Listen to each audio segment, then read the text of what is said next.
Oh, that had the little owl mask right in the center there, actually.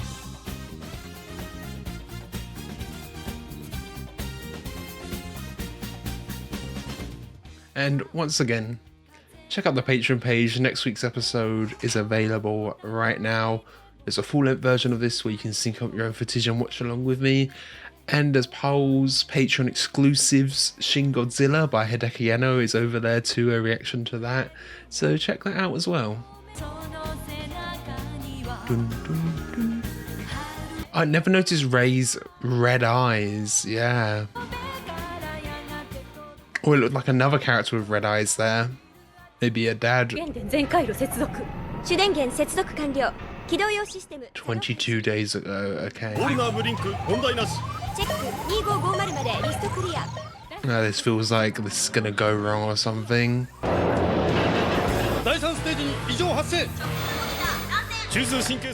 Look at the way it's reacting as well. It looks like it's in pain.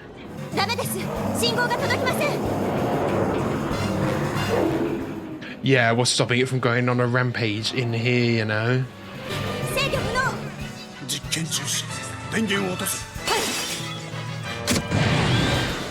Yeah, grasping his head.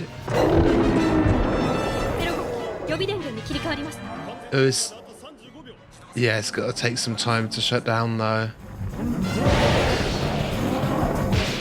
Attacking them directly, look at that.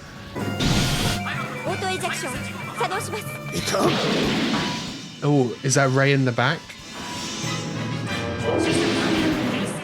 Is that what got her all her injuries?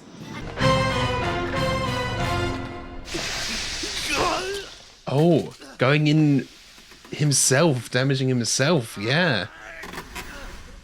He's always been seen as so kind of uncaring. We've never seen him, yeah, act like this. Uh-huh. Yeah, that's the most personality we've ever seen from him, really. Ray Beyond the Heart, a Ray-focused episode. Oh, really? She's completely blank slate. She doesn't exist.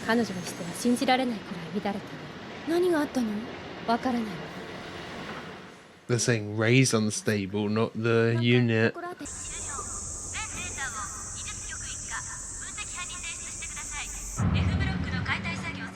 Okay, we're back to modern day.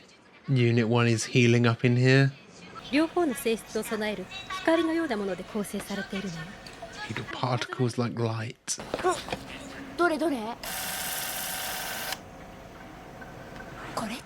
Oh, it says 4th angel at the top.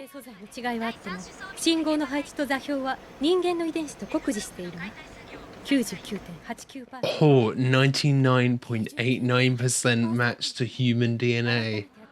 Wow.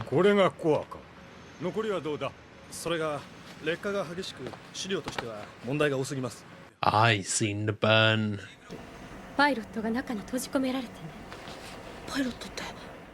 Ah, is he gonna feel jealous? Like his father cared more about her than he has shown any care for him.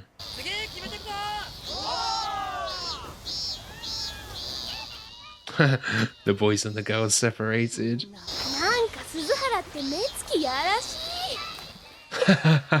Wow.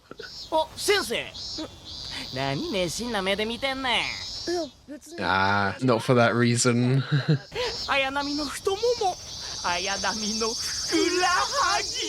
Calves? Okay, whatever you're into.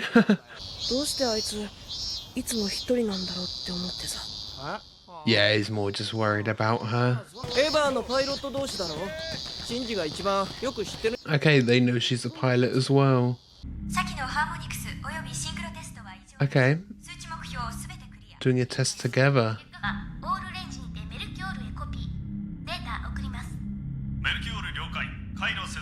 Huh. It's like the most she's ever talked and smiled, talking to him, yeah. Oh, there's tears in his eyes? Yeah.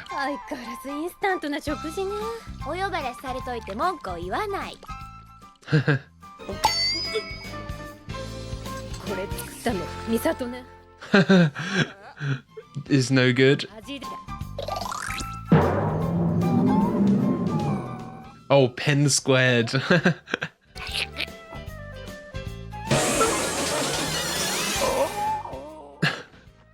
It's got some beer to wash it down though. Mask of flavor.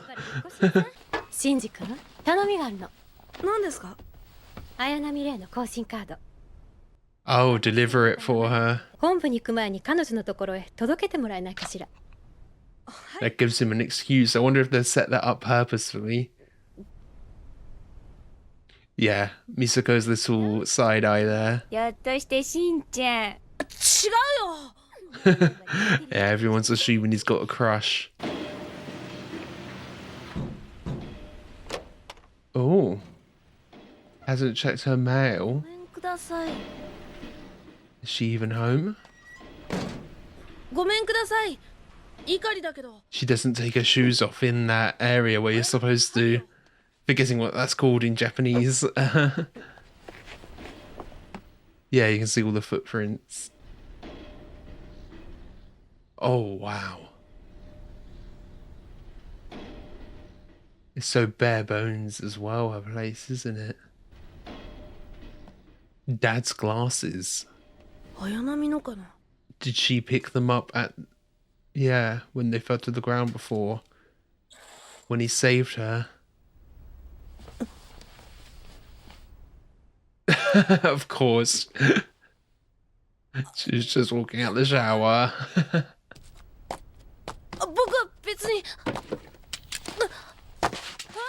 She cares more about the glasses.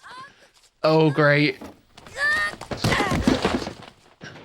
Oh, with all of her underwear as well. She seems unfazed. Hey, at least his hands are off to the side. It's not the classic anime, fall right on them. Oh, one of his hands did, okay. Yeah, she really is unfazed. Not embarrassed at all.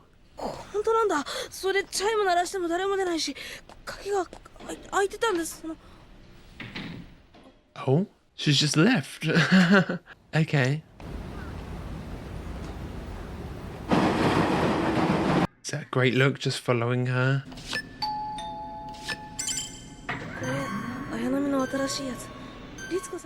Yeah, she does need it. Oh, is that why she's kind of not reacting to much? She's more worried about that than anything else.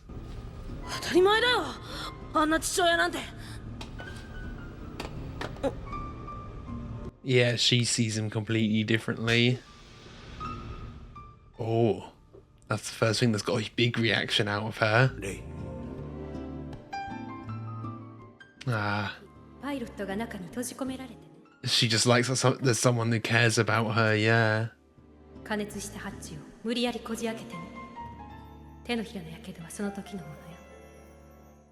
she overhear that conversation?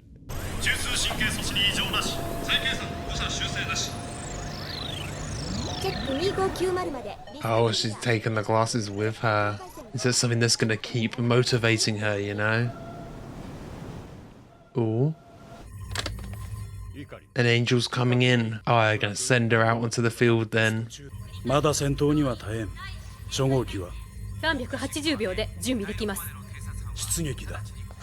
Okay. They're launching Shinji instead. How's she gonna feel about that? Shinji being chosen over her, yeah. Okay. A big mirrored cube. I'm surprised they don't release both, you know. 2 is better than 1. Tag team it. Oh, he's gonna launch something.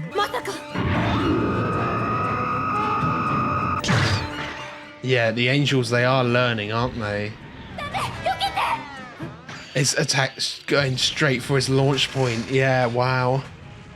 Okay, we might need to launch Ray then.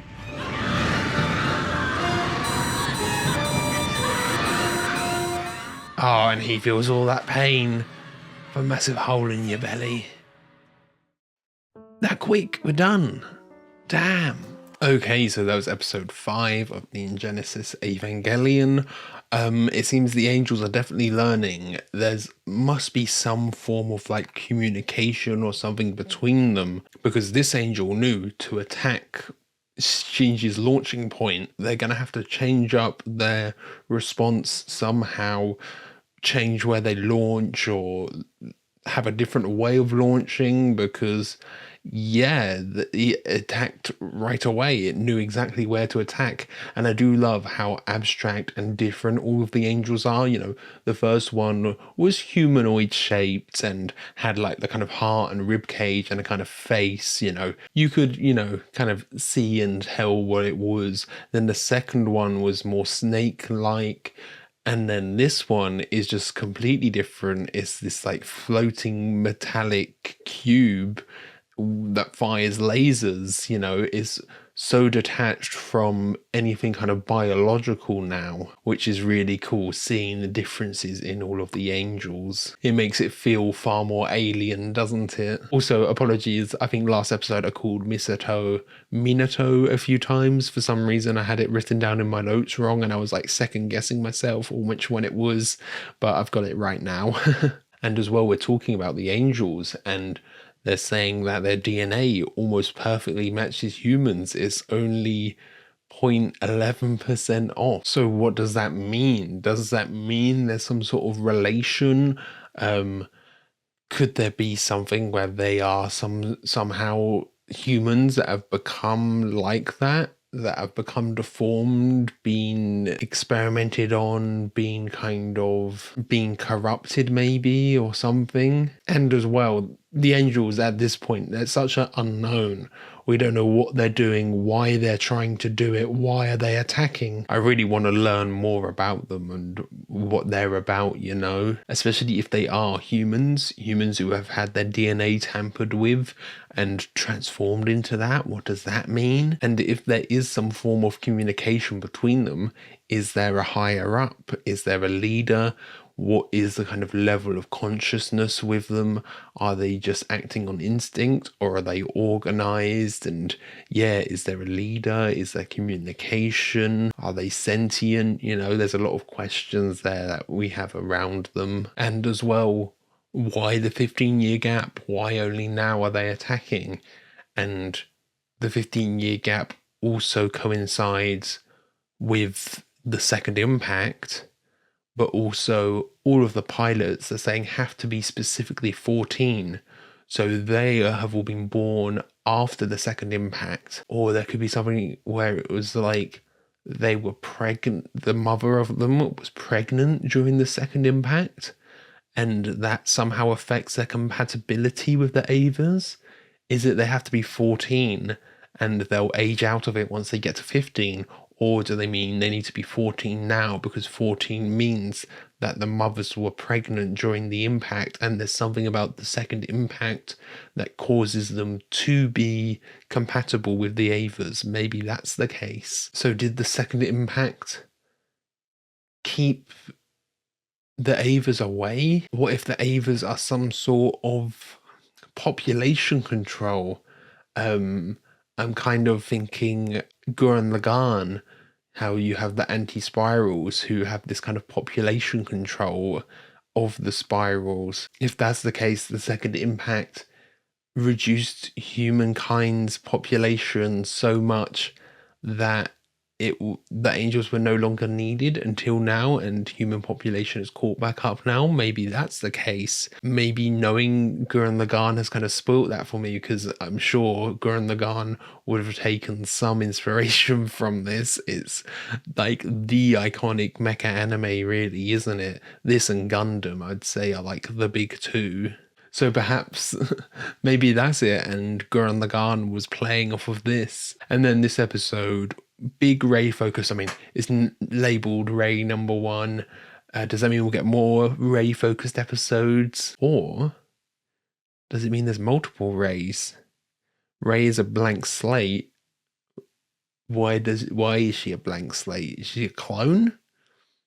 I mean, they are doing DNA stuff, aren't they? They're analyzing DNA of angels. Can they analyze DNA of humans? Make humans? I feel like if that was the case, this episode being named Ray 1 would be a reveal that she's a clone, though. I feel like it's probably more likely that it's Ray is just, we'll have next episode be Ray number 2 or something, you know. But big focus on her. Odd, her connection with Shinji's dad, actually. I wasn't expecting that at all, because I mean, we've seen with both of them, they've both been so cold, so not uncaring, but haven't really seen much personality from them. And then here, we finally do see Shinji's dad really concerned and running in to help her. And like, if Shinji was also in there, if that was Shinji instead, would he act the same way? I'm not sure. But is he putting on this like cold front for what he thinks is Shinji's sake, you know? It could be the case just because Rei is a girl and he's a boy, he's trying to instill some values in him that he believes in. Or is it just he simply cares more about Rei? He's been around her more. Shinji he abandoned 3 years ago and hasn't interacted with since. Or could be the case that we know the mother's no longer in the picture. Maybe he's almost scared of Shinji. Shinji reminds him so much of the mother that, or maybe of his own failure. We don't know how the mother's died. If he sees the mum in Shinji, is he like seeing his own failure to save her, you know? Maybe something along those lines, so he's keeping a distance. But this is definitely the most personality we've seen from him, really. And then with Rei, she's just so distant, isn't she? If what happened with Shinji going into her room happened to any other 14-year-old, they would, you know, be mega embarrassed. They'd scream probably the second they saw him. But there was no reaction. Her biggest reaction was taking the glasses off him. That was the bigger kind of taboo there than seeing her naked and seeing her walk out the shower. And then she's, completely unresponsive when they both trip up and he's like on top of her. She's just like, is like, are you going to move yet? Come on, I need to go. I've got my mission to do. I've got stuff to do. Is that, I don't know if that's just more her caring more about that mission or caring more about that test, worried about that test. Or is it just, I feel like she's like that anyway, though. She is quite distant anyway. It's not solely because of that. I think it's everything in general with her and the responsibility on her as well. Maybe she feels she can't get too close to people because she thinks she will die. Again, it's the hedgehog's dilemma, perhaps. You know, let people in and people get hurt. Is she trying to protect everyone else and maybe also protect herself? So yeah, that was episode 5 of Evangelion. Thank you for watching. I hope you enjoyed this. If you did, be sure to leave a like, comment your thoughts down below. If you really love this, be sure to subscribe so you can keep up to date on all future uploads. So yeah, thanks for watching. Catch you guys later.